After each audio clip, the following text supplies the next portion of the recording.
Мына өзүңүздөр көрүп турган жер бул стадион.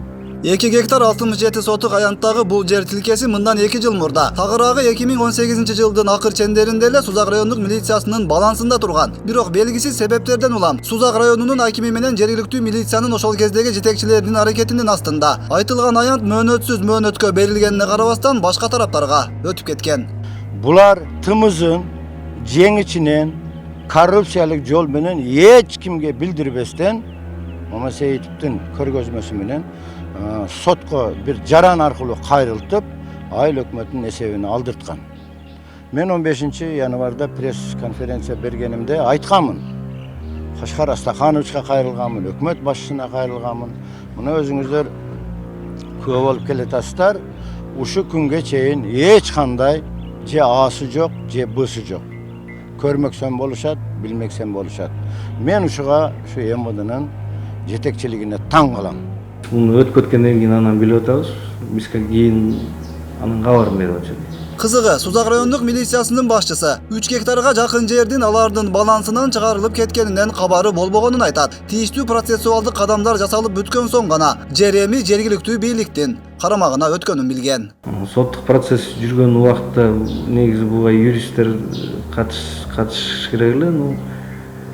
Биз катышкан эмеспиз. Бир соттук процессине биз бир кызматкерибизди келип отурумга катышып берин дегенден жөнөткөн экенбиз.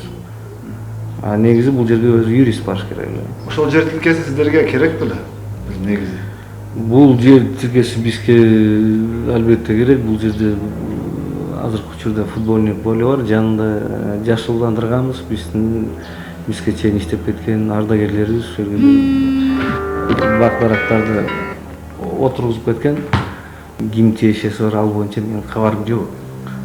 Бул маселеде Жалал Абад облустук милициясынын ошол кездеги башчысы Акыл Мамасеитов жана Сузак районунун акими Эрмек Омошовдордун өз ара жеңичинен сүйлөшүлгөн, жеке кызыкчылыктары болгон делип күмөндөлөт. Бирок Омошов менен Мамасеитовдон бул маселеге байланыштуу түшүндүрмө алуу үчүн көргөн аракетибизден майнап чыкпады.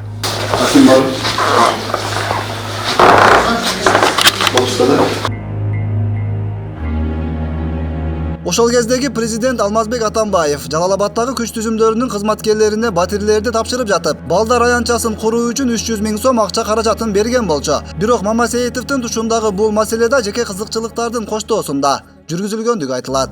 Балдар аянтчасыны 300 000 сом эмес, 60 000 сом кетпеген аянтчага 300 000 сомго биз курдук деп, даже биздин өзүбүздүн сотрудниктер прием кылып алган. Эмнесини прием кылып алды?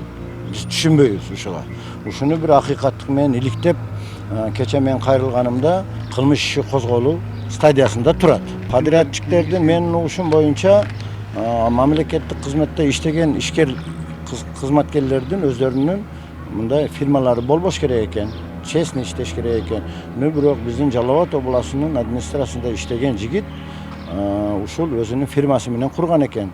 Ал мезгилде мамлекеттик кызматкер эмес элем дейт. Азыр мамлекеттик кызматкер экен, бирөөгө өткөрүп берди. Кимге өткөрүп бергенин деле бир даана айткан жок. Былтыркы жылы бир жылча чындыгы иштебей калган учурда өзүмдүн кичи фирмам бар. Ошондо иштеп жүрүп, ошол УВДнын тендерине катышканбыз. Бакыт мырза учурда Жалал Абад облустук администрациясында бөлүм башчылык кызматын аркалап турган чак. Балдар аянтын жасаган жеке ишкананын ээси экенин жашырбайт. Бирок фирма тарабынан мыйзам бузуу болгон эместигин айтат. Булар бааны 300 000ге баалап атышат. Точнее заказчиктер баалап. Биз ошол баадан 60 000 кемине бүтүрүп беребиз деп биз мойнубузга алып атабыз. Коюлган ошол прожекторлор, коюлган видеокамералар, булардын баардыгы ал ошол определенный бир базардан алынат. Алардын документтери бар. Ошол стоимосттары жазылат, сертификаттары болот. Алардын баардыгы бизде бар. Койгон адамдар бекер койбойт, алардын услугасы болот. Естественно, налог төлөш керек болот, соцфонд төлөш керек болот. Фирмада иштегендерге зарплата төлөш керек болот. Эми ошол менен накладка болот. Эми 60 000, 70 000 деп ошол жерге бир немени көрүп алып туруп айтса, анда туура келбей калат. Маселе 300 000 сомду балдар аянты үчүн эмес, башка максаттарда пайдаланып, жумушту сапатсыз жана толук эмес шартта аткарылганына карабастан кабыл алынганында турат. Кабыл алуу актыларына кол койгондордун бири Нурдин Жээнтаев бул боюнча буларды билдирди. Мен ал жерде аткарылган жумушка гана кол коюп бергем. Мисалы мынча коюлду, ойночу темирлерчи мисалычы. Мынча камера коюлду, могу коюлду деген гана аткарылган жумуштарды гана кабыл алгам. Финансы маселеси айттым го кандай чечилген, мен ал жерде кийлешкен эмесмин. Коюлду 4 качеле коюлду десек, мисалы селкинчек 4 селкинчек коюлду деп эле мен кабыл алганбыз. Жалпы иш кабыл элек. Жок, жалпы иш кабыл элек. Ал коюлган тапшырма толук аткара элек эле.